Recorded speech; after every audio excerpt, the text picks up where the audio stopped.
Do we need I'm about to give a big speech or something, right? Are you going to say do, re, mi? This feels very, we're going to have a really productive day. Yeah. Doing really well so far. Exactly. Let's go. Okay, welcome to Picky Bees. This is the music podcast where we do a little bit of sitting in judgment over some albums and a lot of sitting in judgment over each other. We have a special guest with us today. My friend Sam is here. Do you want to say hello, Sam? Hello, everyone. And so is Fran. Hello. And Matt. Hi, guys. So we have been away for like a summer break for a couple of months, and we're now back with 6 new albums. I love how I was using summer break for an excuse that we all just messed up for We 3 did. months. We screwed it up. Carry on. We screwed it up, but never mind. I was trying to cover up for that, yeah. So I will, first of all, because we've never had Sam on before, like when Matt started, I think we're going to do a couple of quick-fire questions about Sam's musical taste and past. So I'm going to ask you 4 questions, Sam, top of your head, really. What's your favourite album of the last 12 months? Golden Hour by Casey Musgraves. Definitely. I've had a listen, because I saw you recommend it on Twitter, actually, so that's why I had a listen. I've not listened more than once, but yeah, I did like the sound of it. Have you heard it, Matt? It is Never heard of I've it. never even heard of it. very good. No, It is, neither of us have heard of No, it. I've heard a lot of recommendations. on Metacritic currently, it's still the #1 best reviewed album of the year. Right. Okay. I think it's up your street as well, Matt, from what I have heard, so I'll check it out. Nick will hate it. Is it not miserable enough on the inside, the problem? It's a bit country in It is elements, country. isn't it? Yeah. Is it? Yeah. Yeah. Well, I like The Father on Misty. That's not a million miles away from that, is it? I don't know. Maybe not. But I'll check it out. We'll check it out. So, best gig of the last 12 months? Probably Kendrick Lamar would probably be the one because okay. I'd wanted to see him for so long, and that was just, I haven't seen a hip hop show like that in probably ever. Is it Manchester Arena? Yeah. Oh, I'm gutted. I really want to be there. It was Hey. phenomenal. Nice. Were you on the floor or on the stadium seats? I was sitting, so sadly I wasn't on the floor. Did he do much of his sort of more political stuff? Because I saw him in Lisbon a few years ago, and it was at a festival, and he just did all the party stuff, and I was a bit let down. He but- did a bunch of the stuff from some of the other albums that were really kind Black of the Berry and that kind of thing. Yeah, I didn't get any of that, so I was great. gutted. I would love to see that as well, absolutely, yeah. What was your first album?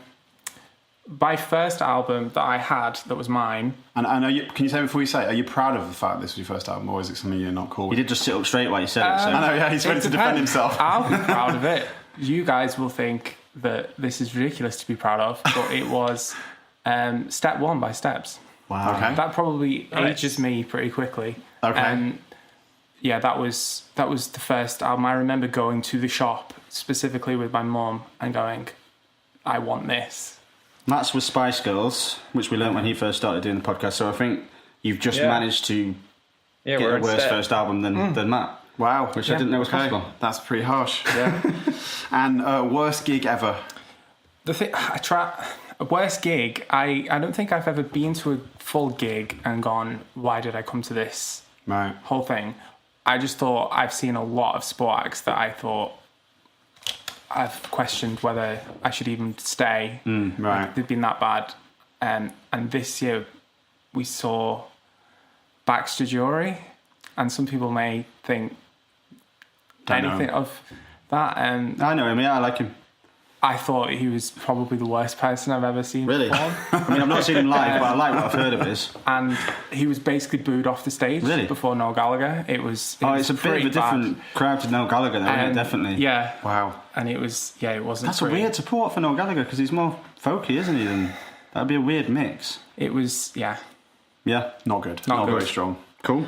Okay, so now we know everything we could possibly need to know Yeah, about Sam. that's it. No more That's detail it. now. That's it. I'll just explain for those of you who are new to it that we have 6 albums, of which 4, none of them we've heard before. No, that's not true. 4 albums which are brand new to us, and we've only heard in the last month or so. 1 album which is new to us, but it's a classic. It's an older release, and then which is, I'll go through them in a second, and then one which is like Why I Love, which is basically Sam's going to explain why he loves a particular artist. So. Our albums this month are, is it Sabre? Sabbath. Sabbath, Care For Me, King Cruel's The Ooze, This is the debatable title one. Everything's recorded with Richard Russell's Everything is Recorded. And nobody knows if it's actually just Everything's Recorded or it's with Richard Russell, isn't it, as well? I mean, yeah, I think and then, you even got the with wrong because it's by, but we'll let by, okay, fair enough. And then Arctic Monkeys, Tranquility Base Hotel and Casino. The classic is Dolly Parton, Linda Ronstadt and Emmylou Harris's Trio. And Sam will be explaining why he loves Robin. So let's get into it. I wanted to ask a couple of questions and kick things off. So I'll go with Sam first. What album did you have the most instant connection with, would you say? I think the most instant connection was definitely the Sabbath album. I thought of all of them, it was by far not just instant connection, probably my favourite of all of it. It was instantly the kind of hip hop music that I really enjoy. Okay. Where it was really personal, and I felt like it was a really tightly focused album overall.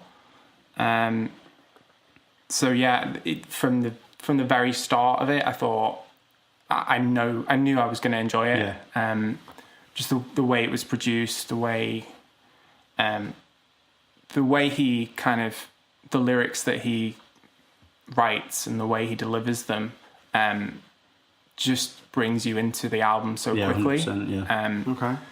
So yeah, for me that was the most instant connection. Okay, so it sounds like Franz. I'll go in because I'm in agreement with Sam, and I may as well go straight away. I think 100% what you're saying about.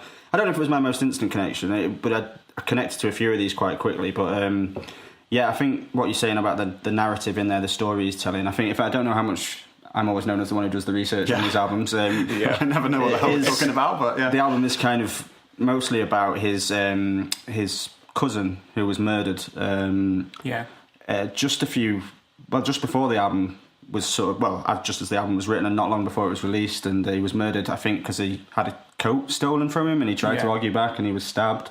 I think he ties that in, like his personal narrative, really well with the sort of narrative in America at the moment of a lot of young black Americans being murdered in various situations, and I think he's from Chicago as well, isn't he? That's why I think he is from Chicago. I know there's a big problem in Chicago right now. Yeah, definitely. And I think he does really well to sort of he jumps straight into that with the sort of the first song, Sirens, and he just throughout. There's a few lyrics I've picked out when he sort of there's the lyric, and I can't remember which song, but there's a lyric driving around the city. I'm young, I'm black, I'm guilty.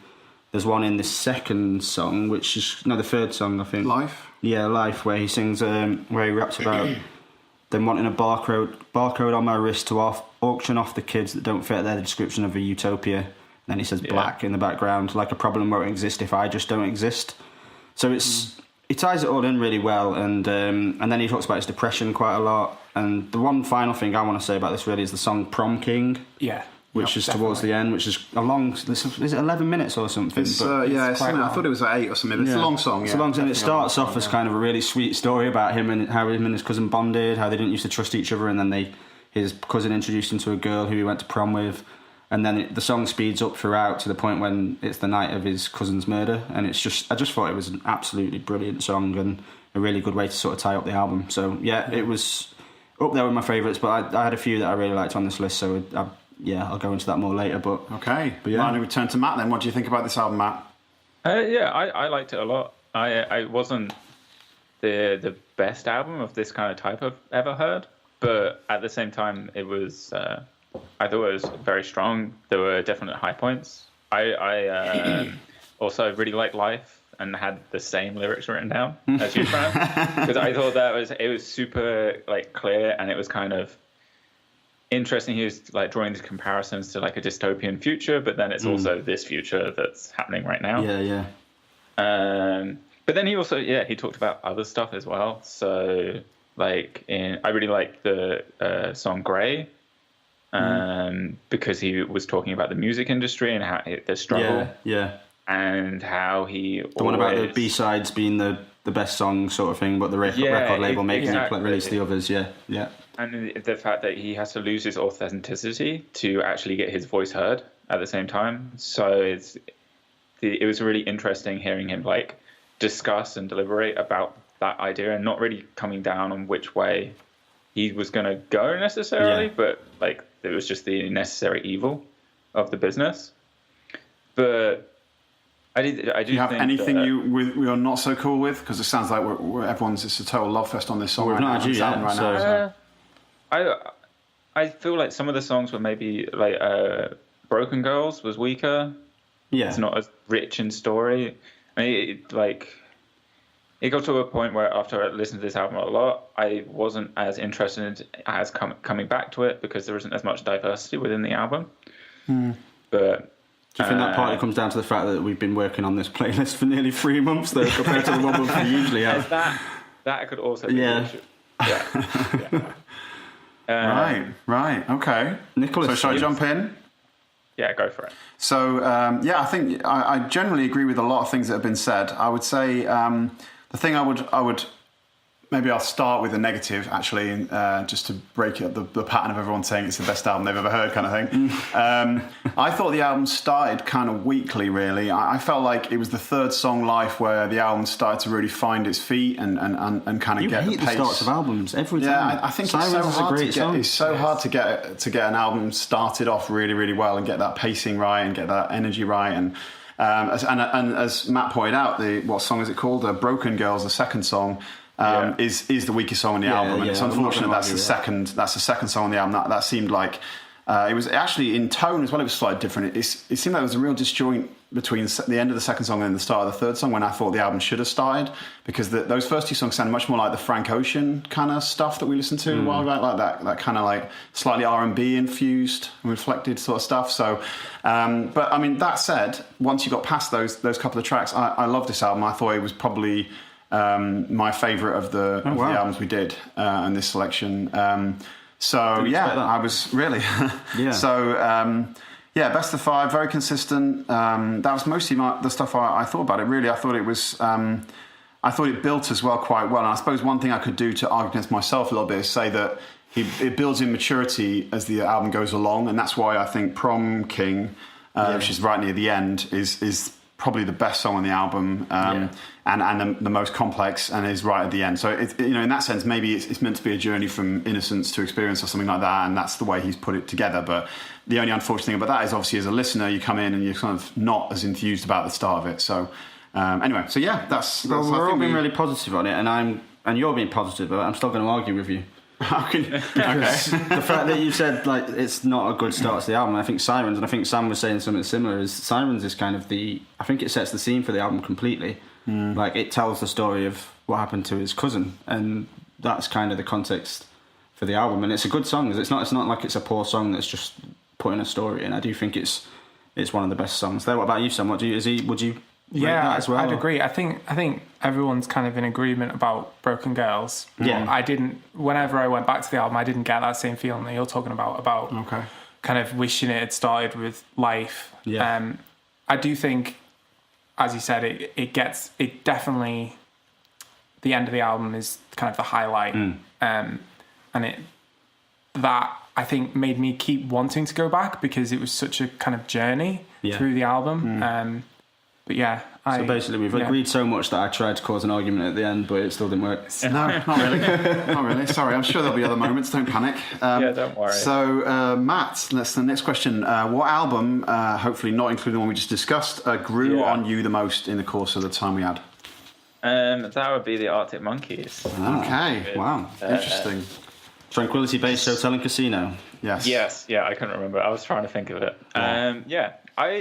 Because initially, first listen to this, I wasn't taken by it at all. To me, initially, it kind of felt self-indulgent and a bit arrogant, and just it just didn't grab me at all. But kind of over time, I kind of started to think that maybe there's kind of this fine line between confidence and arrogance, and really, he's just really full of confidence right now and just doing whatever he wants. And that's why it had like a bigger vision for the album. It was a bit weirder. Yeah, it's all about a mystical hotel on the moon. which is kind Try of and say that with a straight face. Yeah. it's kind of ridiculous. I mean, it's like, why should we care? But it's like, it's still him. He's still writing his like witty lyrics. And there's, I'm like, I flip with this album a lot. I think in my opinion of it, transformed the most, but I don't think they're really using their band to the most, like, technically to the best they can, but I'm happy that they're trying new things.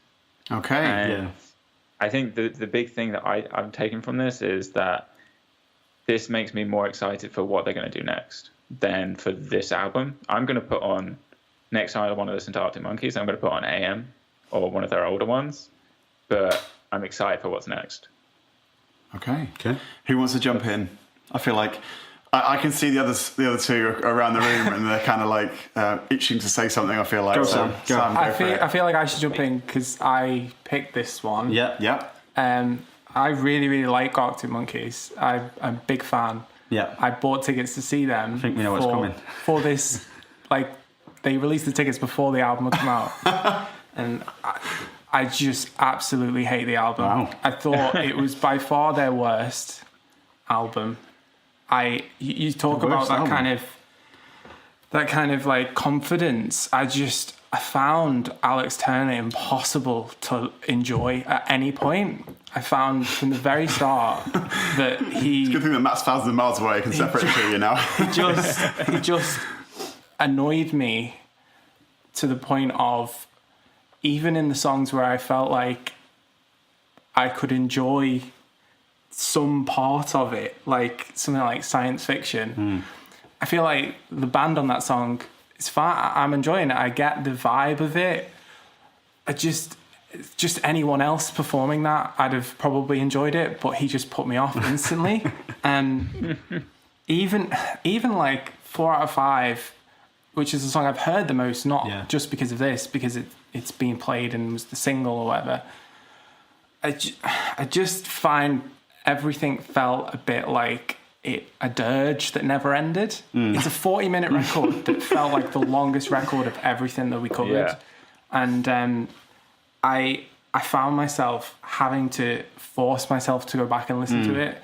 And this is from a band who I really, really liked. And Have you liked all their albums prior to this one? Yeah, and I thought AM was by far their best. I thought that better That's than the interesting debut as well. yeah, and that's the weird Wow. thing is that I'd say that's probably the most similar to this one more than their others. But I just I think there's a lyric that I picked out on "She Looks Like Fun," which there's no limit to the length of dickheads we can be. And I just felt that was so appropriate because all I could think about throughout the whole album was just, what a dickhead. Okay. So that's, I feel like I've gone all in. It was nice to think that you and Matt might be friends when you first got on the call with each other 20 minutes ago, and now I know that it's never going to be able to work out, is it? I feel like it should probably be my turn to jump in. Fair enough. Because I'm going to say that I think it's arguably the best album they've done since the first one. Wow. What I've noticed though from Twitter, amazing. from my friends, we are also going to see them. We're going to see them in Sheffield, me and 3 friends, and it's been equally as sort of mixed. And I think that's what is happening everywhere. Is there's a massively mixed sort of reception to this album.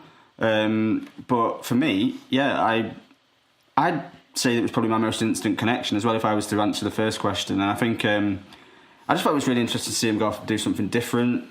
They've always changed by a small degree throughout their career, but this is the biggest sidestep for them. And I think maybe what stands out is it should be an Alex Turner solo album, which feeds into what you're saying. It's not an Arctic Monkeys album in some ways. Yeah. Somehow, which I found amazing, was that they drafted in like magicians from other magicians? I don't know where that word came from. I definitely meant musicians. I don't know what that was about.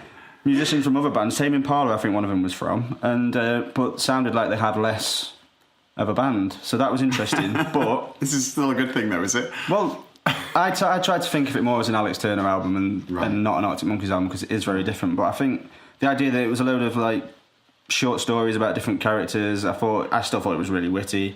There's some sections of it that I found very amusing. I love his songwriting, and there's no way they could. I think the big thing about it as well is there's no way they could go back to doing the content they did on like I can't remember the name of the first album, even though it's one of my favourite albums.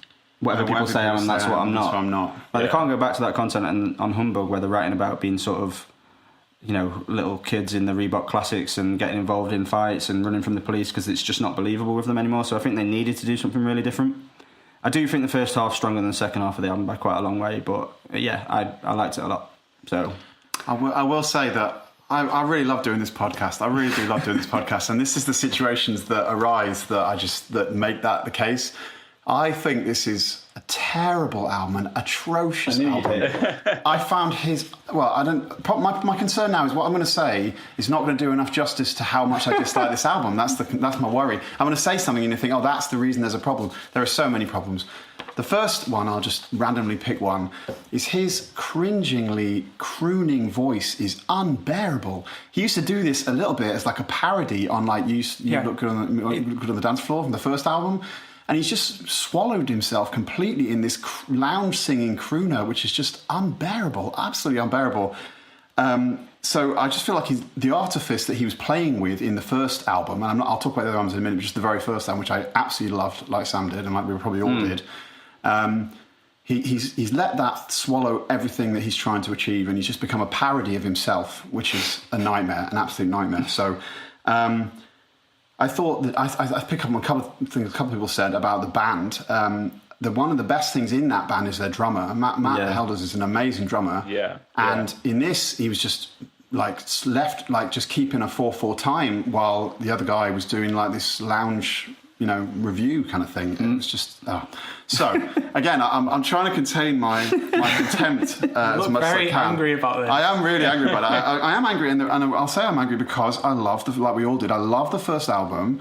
I would say the first album is massively better than anything else they've done since. And to me, the question I was going to finish on was with this album is, in a way, I don't think it's about whether this album is good or not. It's about whether this album could be salvaged and whether the band can be salvaged from this album. Like even Fran, who likes the album, says that it's not really the band's album, it's just his album. So he should just go off and do his own atrocious lounge singing nightmare, and the band should just disband. That's where I feel like, because I don't know if they can come back from this. And I'll say that I liked AM, it's okay. I know the other 3 or 4 albums in between the first one and this one were all okay. I was never totally wowed. And I think Fran's got a good point. What do they do after they've written one amazing album about being young in Sheffield, knocking around on the streets? What do they do? I don't know what they do. This is what they do. And maybe they do nothing. About space. Maybe they do nothing. Yeah, exactly. Attack careers. Maybe they give up the shop and sell the shop and just decide that they've done they've made their amazing contribution to music, and now they just need to walk away, because this is not a workable solution to like trying to reinvent themselves. But your thing all the time, Nick, is about artists who are changeable, who do different things, who test themselves. They have to actually be successful. You're right. I totally agree. I will give you full credit for trying to do something different, but it's not worked. I'd love it if it was like lounge singer done well. Yeah. But it's not done well. That's the problem, is that if they'd done this style of album and it made you actually want to go back to it, I think that would be fine. But I'll put it on vinyl if that helps. I had something written down about vinyl, like that it's performed like with the smugness of someone who has just released the fastest selling vinyl in the last 25 years. Or the smugness of someone who just started selling a stadium ticket before he released the album, so people buy the tickets before they realise the album is shit. But everyone does that. No music was released before the album that came out as well. I found that really interesting, how it just dropped, and it was as if they kind of knew that it would I think they knew fans would hate it. I think they knew like a certain type of Arctic Monkey fan would hate it. I'm not saying that, I'm not comparing you guys who don't like it to that. I think they know that a certain type of people who love, Fluorescent Adolescent and all the sort of lad music that they've done in the past, which was still brilliant and witty and really well done, and was almost a parody of lad music in some ways. But I think they knew there was going to be certain people who absolutely despise this album, and I can also completely understand why people do completely despise it, even though I think it's their best work other than the first album. Really? Wow, we'd really run the gamut with this range of reactions, I feel like, which is excellent. That's what I was really hoping for out of some of these albums. I mean, I wasn't huge on AM other than 2 songs. Yeah, I felt didn't love that it. was a sort of them trying to be like megastar rock stars, and I think it worked on Do I Want to Know, and it worked on a couple of others, but a lot of it felt really throwaway to me. I saw a TV performance of him performing one of the songs off this album, the first single. Yeah, 4 stars out of 5. And at the end of it, behind the piano, he just stood up and just put his arms out. I don't know if anyone saw this on YouTube. Oh, we saw it together. Yeah. He just stood up and just nobody else can see this on the mic, obviously, but just stretched his arms out as if to say, "There you go." Yeah, but he's doing it on purpose. He's doing it on purpose. It's all a parody. I know. It's a personality. Been doing that for a long time. Yeah. But he's been doing it off the back of really good music in the past. I mean, he went and did the American accent for a little bit. I mean, I'm not doubting there's definitely a dickhead side to Alex Turner, but I love him when he's a dickhead. I think he's brilliant. I think he's a genius. Did you guys get the ABBA bit in Science Fiction? No. I swear the piano is the same as Money, Money, Money in ABBA. Oh my! I think that all that tells us is how much you've listened to Money, Money, Money by ABBA. I'd much rather listen to that. I think I would actually. Yeah. All right, let's move on. So let's move on. The next question is for Fran. Are there any albums in this selection, other than the ones we talked about already, that you just could not connect with? Yes. Okay. Would you like to talk a little more in detail about the album you are referring to? Okay, so I feel like this is probably going to be divisive as well, because I've got a feeling, I can't say for Sam, but I can predict a couple of people might like this album more than I did. It was King He loves to try and guess in advance. I do have to guess. Yeah. I have to just like proving I'm right. Yeah. It was King Cruel's The Ooze.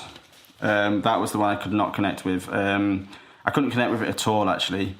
If anything, I got less and less interested every time I listened to it until I had to stop listening to it. They're just trying so hard to be cool. That is all they're attempting to be all the way through the album. There's just... Oh, God, even the name, the ooze of the album, it just sounds like they're trying to be cool even when they do that. And it's got the most ridiculous lyrics I have ever heard. I mean, in the first song, who the fuck rhymes Motorola and Gianfranco Zola? And there's just a whole line, a whole fucking chorus where he Matt just said he loves that, I just heard him say. Well, Matt's an idiot then. There's a whole verse where he just rhymes words that end with Ola, and he just says every word that ends with Ola, and none of it means anything. There's no depth to this album. That opening song, Biscuit Town's the ultimate example of what my problem with this album is. It's just a band trying to be cool, and they just failed to do anything interesting, in my opinion.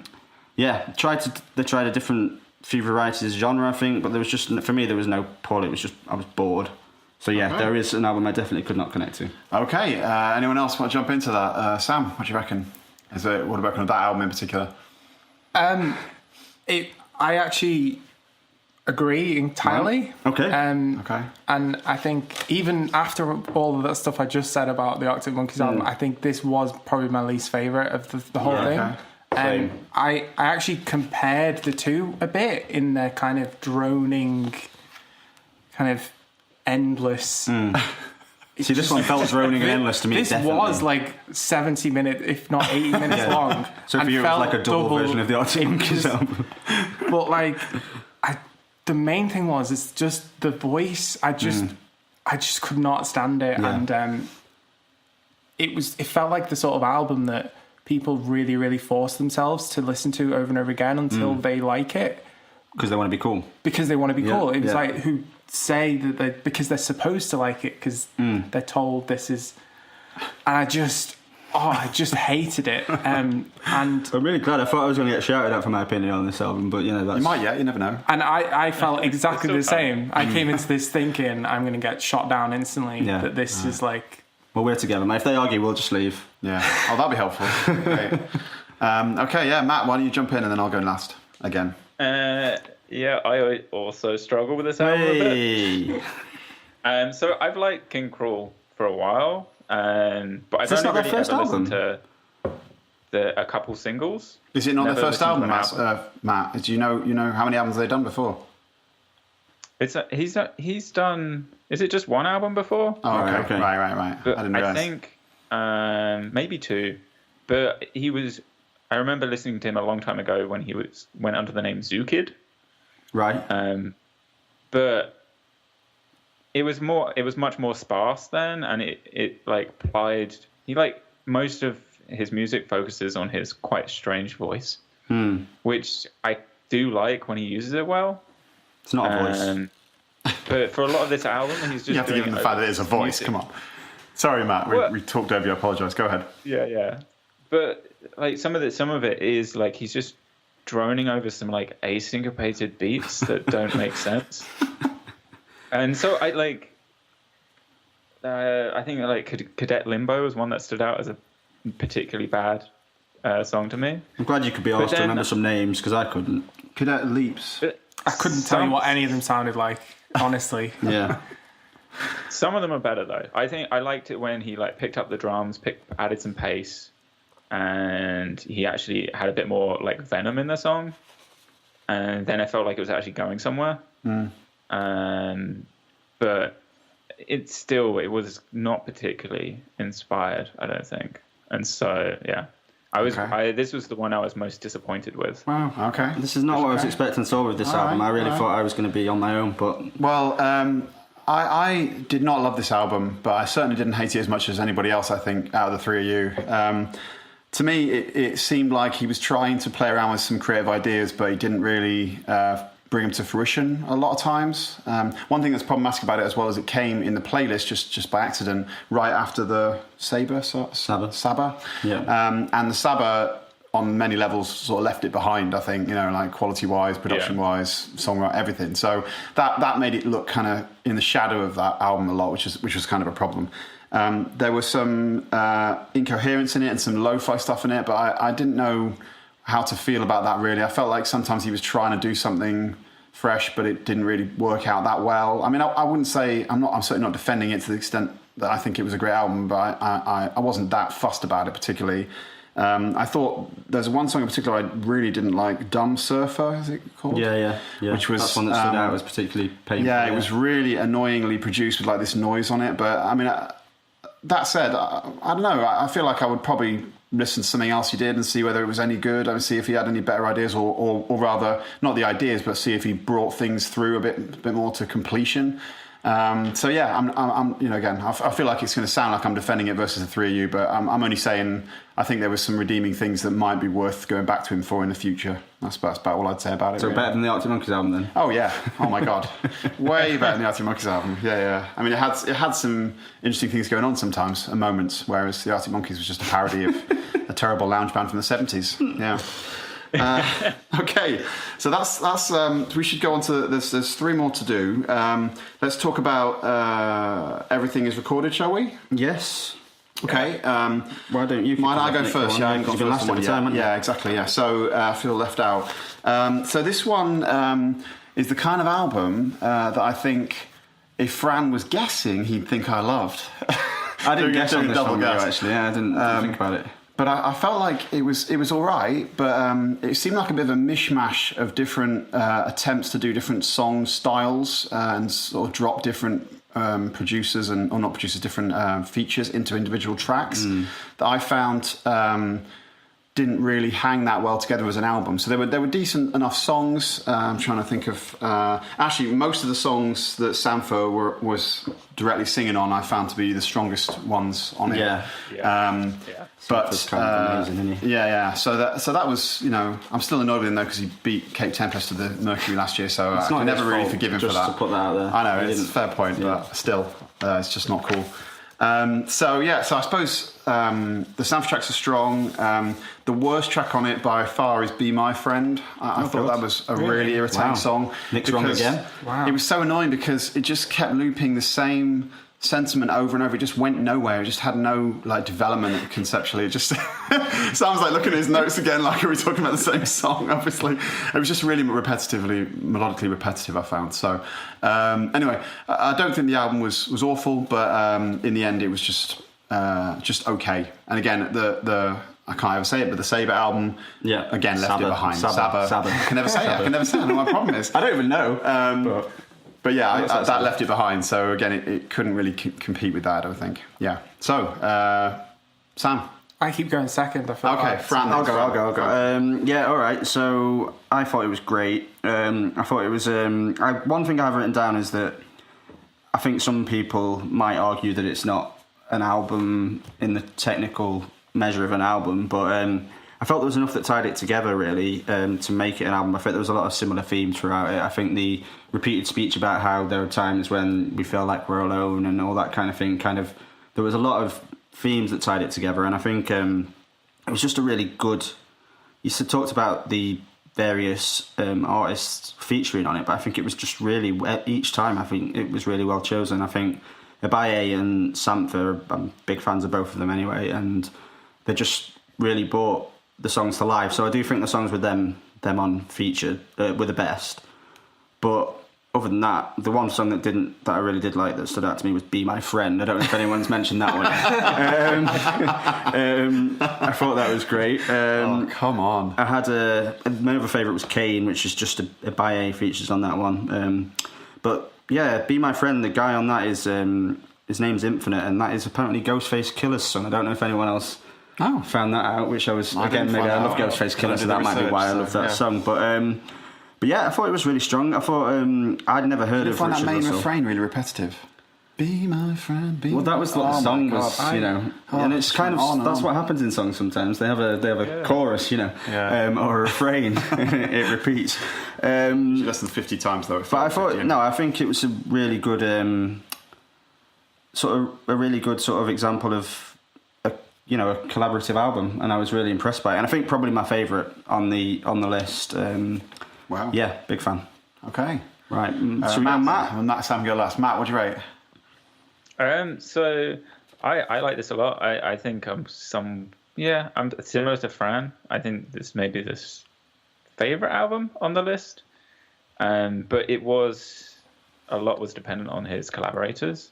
So yeah, as we've all said, Sampha is awesome, but not as good as Contenders. Sorry, I had to put that in there. I would argue that album is pretty great. Process. But that's a different topic. Derailing things completely there. Yeah, it's quite interesting though, because one thing I was going to say about this album that I haven't said is that I actually think it's up for the Mercury as Sampha, which Sampha won last year. Yep. And I like Process a lot, but I actually think this is a better album than Process. I'm just going to put that out there now, and then I'm going to be quiet. Carry on, Matt. Yeah. Matt, go ahead. Well, there are some weaknesses to this, right? Like, I liked the Gigs track, but I don't think it bedded in particularly well. Yeah, another of the best tracks on the album. Gigs is great. Yeah, but I don't know if it just matched the flow of everything else. And then there was also the saxophone at the end of two of the songs, which I felt was really unnecessary. But maybe that's just because I don't think sax works most of the time. I was just going to what are you on about? Just going to say, is that the reason you're saying someone who also told us they don't like fade outs in an early episode of the song. So would you rather have a fade out or a saxophone at the end of a song? Yeah, pick one. I did write about Be My Friend though. Right. I think it was repetitive, but I really liked the way that the spoken word that was going over the top was the thing that was actually progressing the song. Yeah. Oh, Matt, why are you building a bridge? We're near a punch-up at this end of the line. You're building a bridge between Fran and I. That's kind of annoying. Yeah. Well, and so it was an interesting way of doing it and flip it, like having not have the sample be the thing that's repeating, having the vocals repeat, and then having the thing that's been sampled in be the thing that's moving the song forward. So I thought that was kind of cool. But yeah, I really like this album as a whole, and I hope he does more stuff. Better than Process? I don't like. No, is one word. My piano is one of my favourite songs of the past decade. So, but this is my point with. I think there's more average songs on Process than there is on this album. There's a few real standouts on Process that are amazing, but I think there's more standout tracks on this album. I'd have to listen to them side by side. At the same time? One track. One of each year. That might not work. Nice. All right, so Sam, drop in. Yeah, I think I agree with pretty much everyone's kind of on the same page with that I really enjoyed this. I thought, it's basically, the first half is basically a Sampha record, and then the second half is basically Infinite's on most of the songs near the end, I'd say.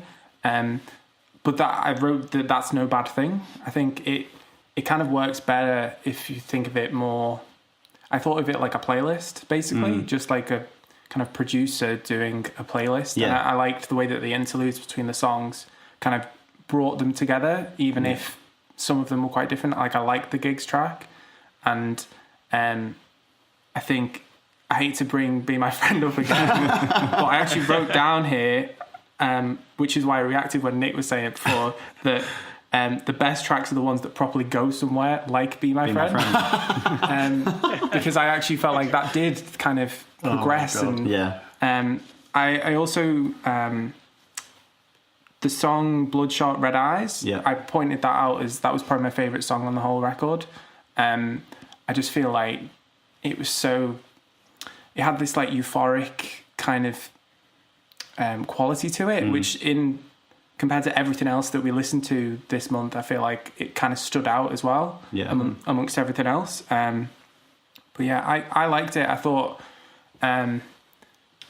maybe it didn't work as well as an album as the Saba one did, but I think there was a lot to enjoy on there, and I think like everyone said, the collaborations on it worked really well. So yeah, I think that's an interesting one of the points you made. I think it's quite interesting, Sam, is that so there's Abaye, there's Sampha, and there's Infinite, and maybe a couple more who appear on a lot of the songs. So when we're talking about it having a lot of features and collaborators and stuff, and that sometimes been I think if there'd been a different collaborator on each song, it would have felt really sort of piecemeal, like you were saying. But I think the fact that they popped up together sometimes, like the songs with two of them and stuff like that. So it feels like a collaborative album where sometimes just someone's not on a like particular you could have song. a performance of the album with those guys, and then each of them, which I hope they do. Like, definitely go. Maybe I could be persuaded. I don't know. Not about Be My Friend. Definitely not. That one's off the list. But maybe the album is worth another go. Yeah, I could be persuaded potentially. I think it's interesting at this point, Nick. I know you're hosting, but a quick question, because 3 of these albums we've talked about so far are all up for the Mercury, aren't they? There's Everything Is Recorded, there's Arctic Monkeys, and there's the wonderful King Cruel that obviously I loved. What do we think? Do we think winners in any of them? Or? If Everything Is Recorded wins, that'd be kind of amazing that Sampha won, effectively almost won 2 years in a row. Nobody's ever won. Only PJ Harvey's ever won twice before, so it would be kind of incredible to have somebody won 2 years in a row. I can't remember the full list, so we're going to have to talk about the album more. We're going to look through it more. I know some of them. My favourite album on there is the Nadine Shaw, which I did as my I love. And was it the last podcast? Yeah. I'd love to see that win. I've got a sneaky suspicion we might see the Arctic Monkeys win though. I've got a real suspicion. And that would be the second time for them as well, wouldn't it? I've got a real suspicion we might see it. Can you imagine how much of a dickhead he'd be after that? That'd be a nightmare. You think he got critical, acceptance at that point, wouldn't he? What a nightmare. Okay, so let's. We have one more, and then we'll talk about the Why I Love Robin. So that is the last one. Is Dolly Parton, Linda Ronstadt, and Emmylou Harris's trio. A classic for the month. Why doesn't Matt start? Sure. We all know how much Matt loves Dolly Parton anyway. Just to reiterate a story I told on an earlier podcast, that when me and Matt used to live together, I could hear him through the door singing along to Dolly Parton at the top of his voice, and it was beautiful. So I don't think we need Matt to even comment on this. We know his feelings on it already. Yeah, it's my number one album of all time, right? Yeah. No, So what do you think? I'd only heard 2 Dolly Parton songs before then, and that was Jolene and 9 to 5. So the classics. And to be honest, I haven't really listened to much country of the country that doesn't also have folk tinges to it. And I, to be honest, found it quite hard to have a reference point to know, like, is this good? Is this not? Apart from just like how, like it grabbed me. And to be honest, it made me think of was it felt very cinematic to me, because I was just thinking of like westerns the entire time. I've really listened to country. Did you put on a cowboy hat? I didn't. I don't have a cowboy hat yet. Maybe I should get one. You live in America though.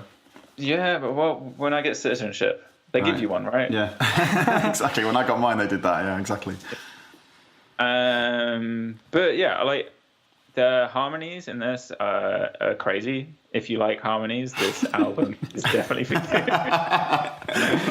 it's like nothing but. And you can see, like, some of the like modern bands that I like the Knaves. You can see maybe some influences on them, because it's 3 women singing their hearts out, all in harmonies. You should have wrote the tagline for this album.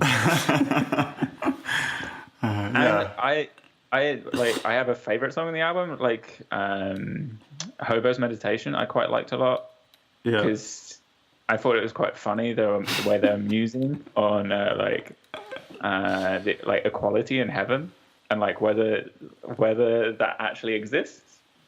And they actually didn't just use harmonies in this; they were flicking out in between, just letting Dolly sing and then letting the other two come in. And I think that added a bit more to it. Otherwise, I found it got a bit samey to me. But that might be just my like naivety within the genre.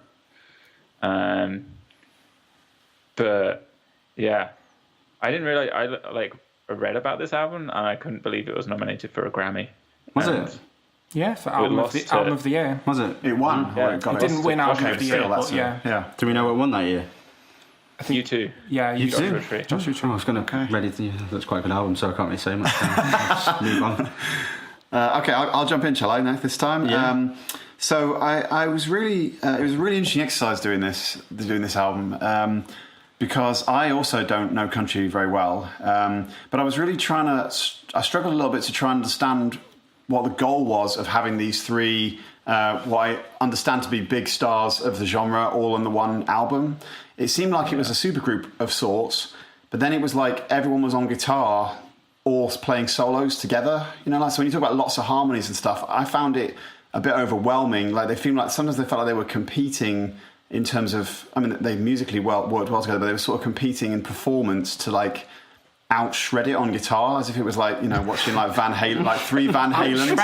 Yeah, that's a word. Yeah, it was like, you know, like as if, you know, you had, you know, loads of like Steve Vai guitarists all playing at the same time, all trying to like outdo each other. That was a real problem. I had a difficult time getting past it because it was a bit distracting, you know. But I suppose they were obviously the skill. It was very high. The level of the singing is very high. I'm not going to dispute that at all.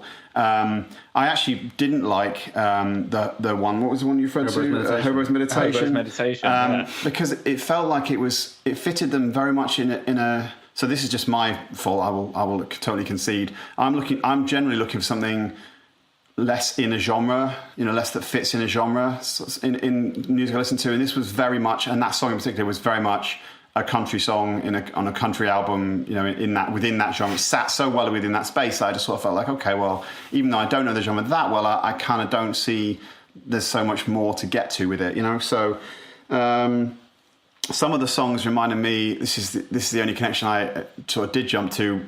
Some of the murder ballads, some Nick Cave's murder ballads, and the Bad Seeds murder ballads. Particularly the one with Kylie, which I can't remember the name of the actual song now. Where the Wild Roses Grow, yeah. But obviously I've realised that I think he's doing something that's more kind of almost parodic of that type of music. So, you know, I realise it's not quite the same intent. But, yeah, so, you know, it's very skillful, but having three huge voices on stage at once was sometimes a real challenge for me, so... Yeah. Who wants to go? I've also written down Hobo's Meditation, so I feel like, just in case Sam hasn't, we may as well keep the string of Hobo's Meditation conversations going. I will say, by the way, there was one song, To Know Him Is To Love Him, that I thought worked really well, actually. That was one of the nicest songs on the album, just really more delicate and a bit less everyone shouting. Not shouting, that's not fair. That's not fair. I'll back up and saying shouting. Just everyone projecting a lot all the time. There was more delicacy in it. So yeah. Anyway, so go ahead, Fran. No, so Hobo's Meditation, I think it was probably for me the most interesting song, but I wasn't fully sure whether I was completely offended by it or not. Like, it's just, I know it's quite an old album, but it's just some of the, and I found this throughout the album in some ways, is there's some of the old. And probably it's similar to some older country music, you know, some of the themes and some of the way they word things and some of the things they talk about. I'm not entirely comfortable with. There's a couple of songs that are very much focused on how to please your man and that kind of thing, and I struggled with that. But I expected to hate this because similar reasons to Matt was saying. I only really know 9 to 5 and Jolene, and Jolene's all right, but Matt's ruined it for me forever after I heard him sing it. 9 to 5 is up there with my most annoying songs I've ever heard. But this was a lot less horrible a listen than I expected. I got a bit out of it. I enjoyed some of it. High praise. Yeah, from Fran well, that's there. as far as I'm going to be able to go. It is as far as I'm going to be able to go because I didn't love it, and I'm not going to probably listen to it again. But it didn't. I could listen to it. And I didn't expect to be able to listen to it very much, and I could. And yeah, to know him is to love him was one of the ones that melodically and sounded nice, but it was also one of the ones where it was kind of a bit. I didn't really get with the theme too much. But one thing I could see is how it's influenced some of the music I really like today. Some of the folky sort of country stuff that I do like today. And I'm not saying necessarily this album, but this era of music. And, well, yeah, I love that album, didn't I? But sort of, some of the sort of Hooray for the Riff Raff, even that kind of stuff. And I actually go to the folk festival in Hebden Bridge every year, and they have an Americana stage. And I actually love watching this kind of music live because I think it is. To see the voices live and to see, they are really talented musicians live is an enjoyable thing, but to listen to it over and over again is not for me really. So I was in the middle on it, but yeah, let's go to Sam. This was Sam's pick actually. Yeah, so why don't you tell us about it? Ours was Arctic Monkeys, by the way. Thanks for the Arctic Monkeys, mate. I chose it because I was trying to think of something that none of you would ever pick in you did that. You did. And I was success. I was trying to think what kind of thing could I go for, and I love modern country music. It's like a really weird thing that I love all of these other things, and but I seem to be like the only person, or I thought I was the only person I knew. I have loads of friends who actually love it as well. It's one of those guilty secrets, isn't it? Then you find out everybody likes it. Like if you go on my Apple Music or anything, or it thinks that's all I listen to. Right. Like all I get is suggestions for country. And I think this isn't it. But I wanted to pick it because I've never really gone back and listened to the classics, and this was always seen as one of those big moments, both commercially and obviously these are three people who. It's weird that it's a country album, but the three of them weren't. Only Dolly Parton was really in the country genre still at that point. So Emmylou Harris was more the folk side of it, and then Linda Ronstadt was she was more on folk rock kind of thing, and she was, but they were all really good friends, and I think that's the thing that I felt through the record is that it's three people who have such a mutual respect of each other, and I didn't really get what you were saying about that they were kind of competing. I always felt like they were. It was almost that they never told. I don't mean by that they didn't get on. I just mean that when they've got three voices that much power and skill, there's a natural inclination, and you have to really hold back from doing too much, and getting just sort of playing over it and playing lots. And I felt there was some of that. That's why I'm referring to. Yeah, I just felt like they were kind of they have distinctive voices individually, and I think the fact that they sound so great together is actually pretty surprising. Yeah. I picked out To Know Him Is to Love Him as well. I thought that's the best track on it. I really liked Telling Me Lies as well. I thought that it was at its best when they were singing together in harmony. I think it maybe because I'm coming at it from I've listened to a lot of country albums and all of these things that you say about albums, it's not a genre where an album is kind of the be all and end all. A lot of albums are basically just filler for the hit singles that they stick at the front. The rest of it is just there. And it's all very, very samey. So that's kind of the staple of that genre. And I'm not saying that's a bad thing. It sounds like it is, I've got to say. But when I've gone back and listened to older stuff, that's one thing I've always picked out that I find that's quite difficult for me. Right. So you'll pick out individual songs. It's why someone like Dolly has had the big hits that people know, but you wouldn't know any of her albums, or she's had 700 or whatever. I was going to say, she said loads of material, I it's not groundbreaking in the slightest, and I never feel like it's trying to be. I think it's just them three kind of celebrating each other's own voices and enjoying singing together. Yeah. Because if you go back, they were doing TV shows and stuff together. This was an album that was in the works for many years, and they were friends with each other for such a long time. So yeah, I'm really interested that none of you like all out hated it. I was expecting this like Total torrent of backlash. No, it was yeah. There was good things about it. Yeah. It was I think it was interesting as well because it is a genre that I've never thought that I wouldn't like the genre at all because I think I'm a big fan of folk music and I think there's definitely crossover and some of the folk that I listen to has a country element to it. I think Dolly Parton I've sort of pigeonholed as 9 to 5 and Dollyland and she's kind of like the country's Michael Jackson, and she, although Michael Jackson obviously was amazing, so I don't know who I'm comparing them to, but I think I always had what she was in my head, and I don't know if this album's maybe a bit of an outlier compared to the rest of her stuff because I think is it less poppy, I think less you sort only of think anthems that kind of thing. A lot of her other stuff is like this. Yeah. I think obviously there's influences from the other two, and it is a collaboration. Yeah. So, but yeah, it's. Is it bad that I just thought of it as a Dolly Parton album all the time? For even though it's called Trio, and I know 2 other people on it, I couldn't. For me, I struggled to like pick out the other bits. So I'm kind of in the middle of you two. I didn't think they were competing. I thought they blended quite well, but then I think for me it was a Dolly album with 2 people supporting her. Yeah. That's what it felt like to me. It felt like they gave her centre stage. Okay. She was centre stage at that point. Yeah, because she was the big star, I suppose. I think Linda and Emily actually wrote more of it Right, on it as well. All right. So, Okay. because I think a lot of them, one of them wrote that song rather than writing the songs together, even if they were performing them. All right. Well, I'll just say this is exactly why we wanted to have you on because we thought you would like be able to send some curveballs towards us, and you did. But this has been interesting to get into this, and we'll see more about with Robin because we don't know that one either particularly, of course. So it's worked out really well in that respect. Yeah. So do you want to talk about why you love Robin then? Tell us a little bit about it, and then we'll all chip in. I was surprised that kind of no one had.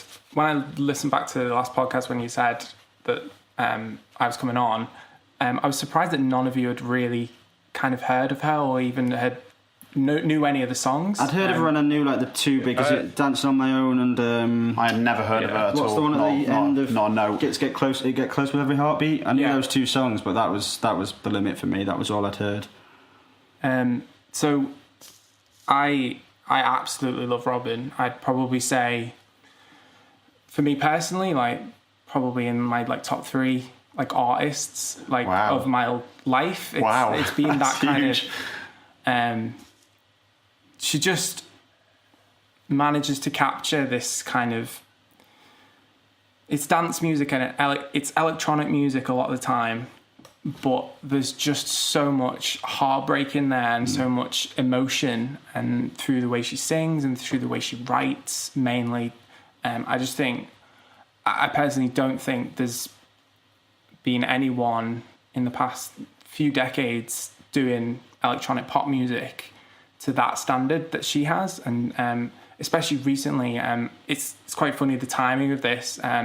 She hasn't actually had a solo song in 8 years, and she released a new single 2 weeks ago. Something. Oh, okay. It came up on my Spotify. It wasn't. To this, so I had no idea that was going to happen, but right. Nice. That's why we delayed the podcast. Actually, just so that would happen just before. Yeah, perfect timing. Yeah. So, I think one thing to explain about her is that she's had such an interesting career trajectory. She started off in the early 90s when she was 15, and she was back in Sweden signed to Jive Records. So this was when I don't know if you guys know Max Martin, who he wrote all the big songs for Backstreet Boys. I know the name. Okay. Britney and all of these things. I read about an article about Britney that was in it because it was 20 years of Baby One More Time, and there was an article about him. That's what I know. All the way through to Taylor Swift, recently Adele, has written the biggest songs of the last 2 decades. And Robin was one of the first of those. And she had 2 huge hits in the US, Show Me Love and what's it called? The other one. I've completely forgotten what it's called. No, it's not on the. It's not on the playlist. Not on the playlist. I definitely won't be able to guess it then. But they were 2 huge, top 10 hits. And and she was kind of being billed as this like teen star, and it was at that point where like pop music was just kind of exploding again. It had come out of the kind of the grunge of the early 90s in the US especially, and so she was actually offered Baby One More Time. She was the second person that it was written for, basically, and she ended up turning it down because she was so stressed with the kind of manic nature of becoming a pop star at like 15. So then got to like 10 years later, and she goes completely independent after basically she's writing all of her own music, but she's at a label that's producing Britney's and like NSYNC and all of these things that they weren't really in control of their career. And she wanted to be in control of her career, so she went completely independent and then ended up becoming so much bigger as kind of an electronic pop artist, especially with Every Heartbeat. That was like the breakout hit. Yeah, I remember that being massive at the time. That was like a number one single. And over here, but in America and Britain. In the UK. So, yeah, like, it's so interesting that she has like two separate careers, and even she considers like that she's about to release her third album. Her career's been going on since like 94, and she's had like 6 albums or something, as well as a load of collaborations. And I tried to include pretty much something from every single album and all of her collaboration albums as well, so that there was a good mixture of stuff. I don't know if people noticed that some of it sounded very different to the rest. Yeah, definitely. Sure. Yeah. I noticed the Roy Scott, which a band my sister was really into, so I knew Roy Scott. Yeah. So it was, I'd actually heard those songs before, but not realised they were Robin until I heard them through this playlist. So yeah, it was interesting. Sorry, I don't want to stop you. Is there more? Or you want no, I'm interested in what you guys think. Yeah. I could gush all day about how much I love her and how. For me, like songs like Danced on My Own and Be Mine and The Girl and the Robot, they've been like some of my favourite songs like ever. Wow. And seeing her live was probably one of the best gigs I've ever been to, just from a kind of personal standpoint. And the energy she has on stage is just... was unlike anything I'd seen from that kind of star, and I think it was at Manchester Academy, so it was a tiny venue. Yeah. Okay. And yeah, so I'm just interested in what you guys think, because I know that this probably isn't something any of you would have listened to, or definitely. I mean, do you wanna, I can wait. Matt, do you want to talk, or Fran? I don't mind. Sure, I can go for it, Matt. Yeah, absolutely. Just that. So talking about like her huge diversity, I really enjoyed how much she kind of covers, and she seems to like do a bit of everything and then evolve with time to make appropriate and good like pop songs for whatever time period she's in. Like I've heard like a bunch of her songs before, but never really like actively listened to them. Apart from like the one exception is Dancing on My Own, which I think is one of my favorite pop songs of recent times. But I think you put together a really, really cool and interesting list, like going from stuff like I think it was a Monument, which was like that really 10-minute slow build, to then like a really like short poppy stuff, and then also the collaboration for the Love Is Free, which was like very like acid house style music. It was really, really, really cool to listen to. And it was one of my favorite sections of the playlist for sure. I have a running joke with one of my friends that he only listens to Robin, and so that's the only time I've really listened to Robin, is that I put it on when he come round. But now I might put it on for myself as well. Nice. Okay. Yeah. So we have one convert, do we? Or maybe it's not fair to say you were a convert. Maybe you were already. I think you were already there. You was already there. Yeah. Okay. Shall I jump in then? Yeah, go for it. So this was really amazing exercise to test my ability to listen to something so different from what I'm interested in general. And the biggest challenge for me was the fact that fundamentally it's kind of dance music, as you said yourself. Yeah. And I don't really. Well, first of all, I do not dance. I've never seen you dance. No, exactly. Yeah. Because I've seen him sort of move his shoulders a tiny bit once. Really? Yeah, but I think rock he just back had and an itch or forward. something. Yeah, exactly. Yeah. So I don't dance. So that really like shrinks the amount of overlap I can have with this kind of playlist. That really made it all the more difficult, you know. And then there were some things that I found really hard about how. So I often love really polished production, as people know. I've said on many podcasts before. As within this genre of pop, being kind of pop and dance music, the production was so polished. It was just really like shining. It was like absolutely gleaming, and it made me sometimes want some more kind of something more cutting, something more like harder to swallow somehow. I don't know, something more gravelly, or I don't know what exactly the word is I'm searching for. Like Mount Airy. There you go, something like Mount Airy. It really depressed me to the nth degree. So that was hard. And then I'll say as well that so again, it's within this genre of pop music, and I don't know it that well, I've got to say. It sounds ridiculous for me to say that, 'cause it's all over the place, but I don't know it, like I've never heard of Robin before at all. So lyrically, sometimes I feel like it didn't push ideas that far. Like Dancing on My Own, as an example, I felt like was where that concept of jealousy was very clear almost immediately, and I felt like in terms of the lyrical content, it didn't really move past to anything more than just that she was jealous. I felt like maybe I missed something, but I think you're overthinking it. Maybe I am. It's club Maybe music, isn't it? That's probably true. That's very possibly true. But this is what it I would be found like it very if the difficult. club and Robin came. Yeah, He sat in the corner. He sat in the corner, what like does it mean? What does writing she notes mean? down. Exactly. Yeah, and that's true. I do overthink it sometimes with this stuff, and I think that this genre that's one reason I have a real hard time with this genre.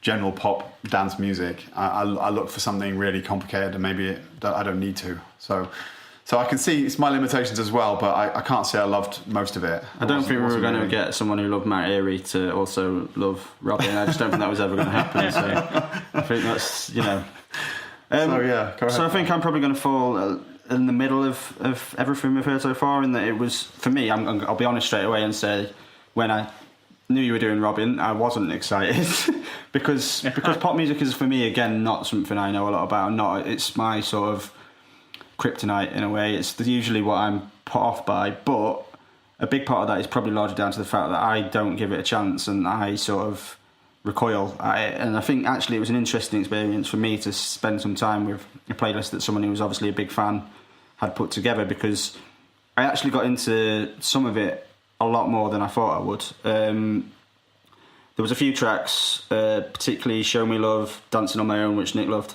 and Don't Fucking Tell Me What to Do, which I actually really liked. I actually found myself, against probably my wishes in a way, because a lot of the time when I listen to music, I'm on the train, I'm on my way to work or whatever, and I find myself thinking, oh, it's Robin again, and I'd be sitting there and I'd be listening, and then suddenly I'd notice I was sort of tapping my feet, like dancing on the tables and swinging sort from moving my shoulders about, and I just wasn't expecting. And when I actually let myself acknowledge and get past my snobbery, I actually liked it more than I thought I was going to do.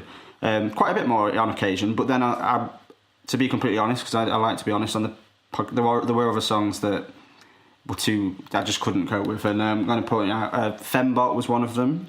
Cobra Style was one. What's the chorus on Cobra Style, where she just repeats a few noises over and again? It's like bing bong something, and she just keeps saying the same thing over again. Bong, diggy bong bong, diggy bong bong, or something along those lines. That I struggled with that. And then I struggled with the one with Snoop Dogg, because like Snoop Dogg was my hero when I was growing up, and then to hear him on this kind of song rather than just being a horrible, evil man and talking about guns and misogyny was weird for me. I wanted him to be more of a bastard. But overall, I've got to sort of hold my hands up to you and say that it did win me around more than I expected, and I'm glad I've spent a bit of time with it. I might be less of a snob about other pop stuff in the future. I find it interesting the three songs you picked are all very, very different to each other. Are they? And do you kind think? Well, Dancing on My Own and Don't Fucking Tell Me What to Do, they're both from the same album. Right. Even the same EP that eventually became an album. Yeah.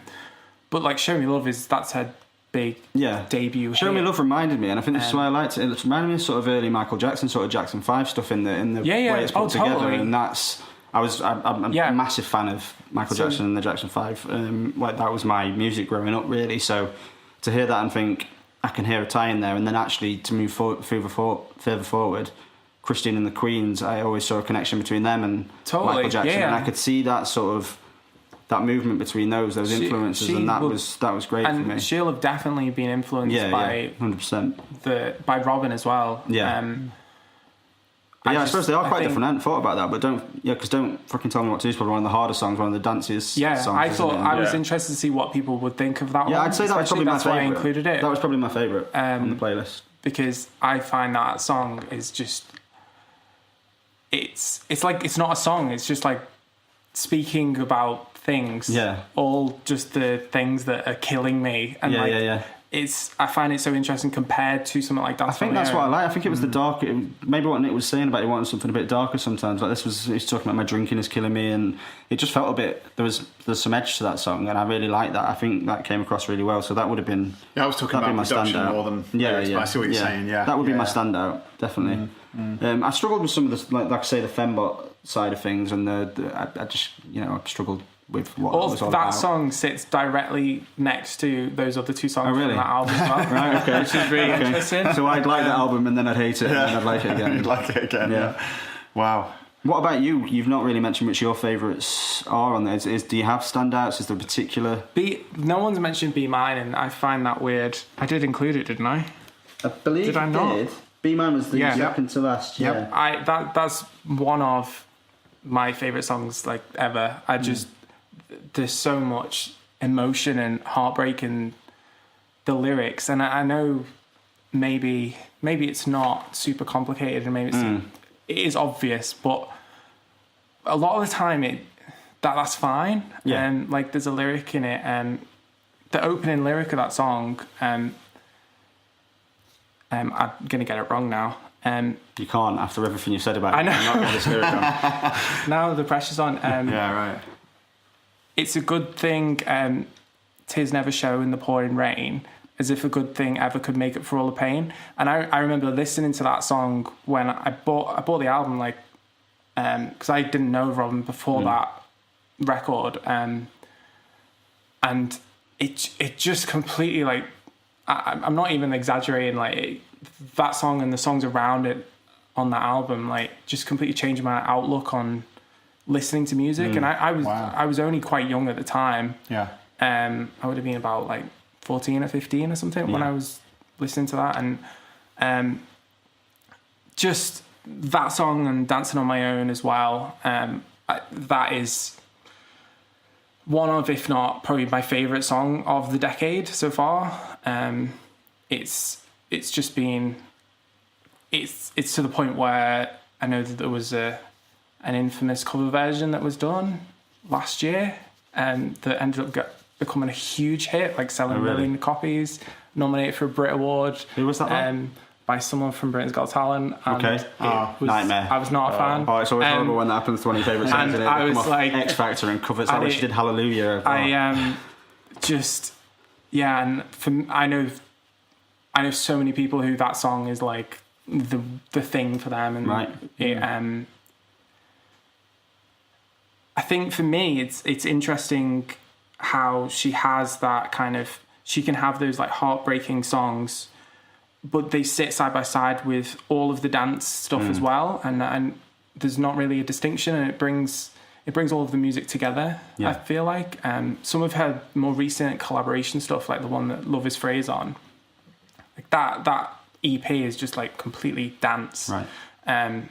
It was kind of done as a separate thing to her career, and the same with the Roykstop album. That was like a 5-track EP that they did, and it was really interesting how I felt like they both bring the best out in each other. I've listened to quite a lot of Roykstop, and I'm only ever really drawn to the Robin stuff. I feel like their other stuff is great, but when they work together, it's just magic, and like they've toured together, and I know you mentioned the Snoop Dogg song, and I love that song. Yeah. Like I love the one about there's a lyric where she says, "We need a black pope, and she better be a woman. Even the Vatican can't fuck with me." Like that, to me, that's like amazing to kind of. She has so much like confidence and so much like, for someone who is doing. It's always seen as like the outside of the pop space. She's never really been.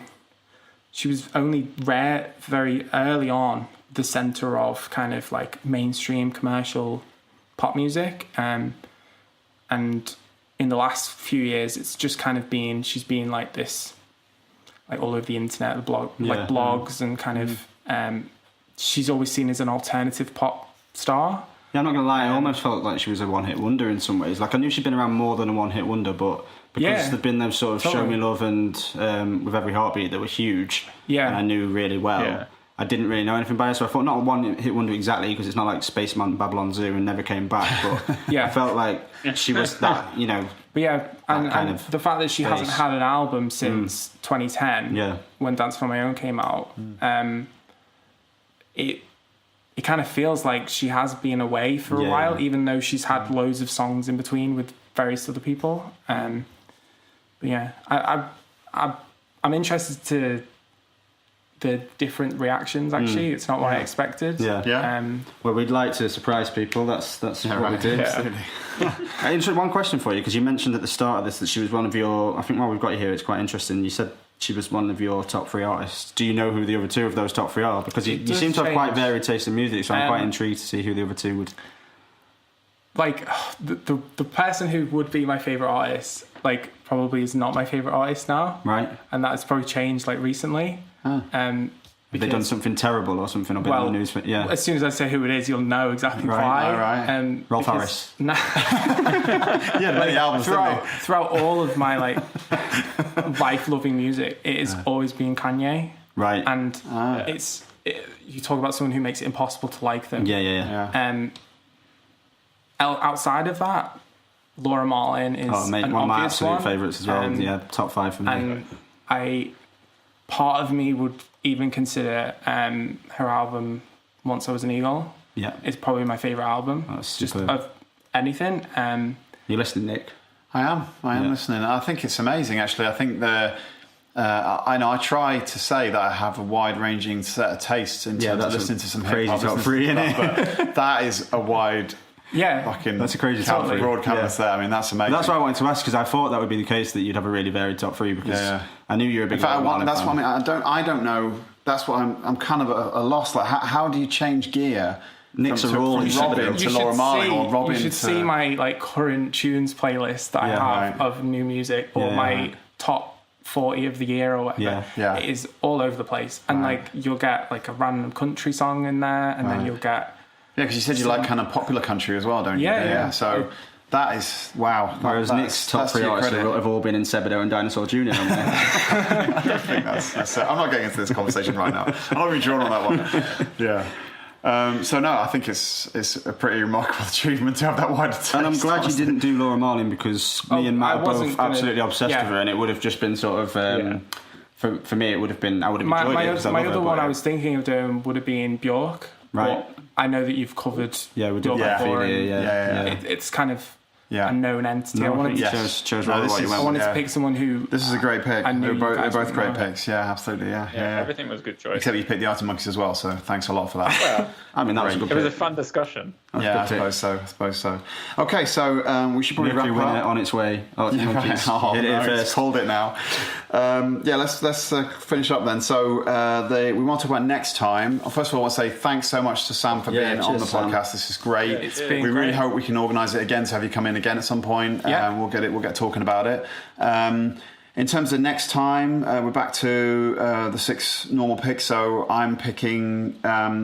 I'm running things as it were, so I'm picking the classic and the Why I Love, which I'll talk about in a minute, and you two are both picking new albums. So do you want to say what they are? I am going with Tim Heidecker's Too Dumb for Suicide. which I picked purely because it's got a picture of Trump with a gun to his head on the front. Wow. Which attracted me. Yeah. And then IAMDDB, which I don't know how I pronounce that, I'll just say the letters, and Flight Mode Volume 4. And that's she's a young rapper from Manchester, which is the main reason I went with that. I see. Okay, Matt, go for it.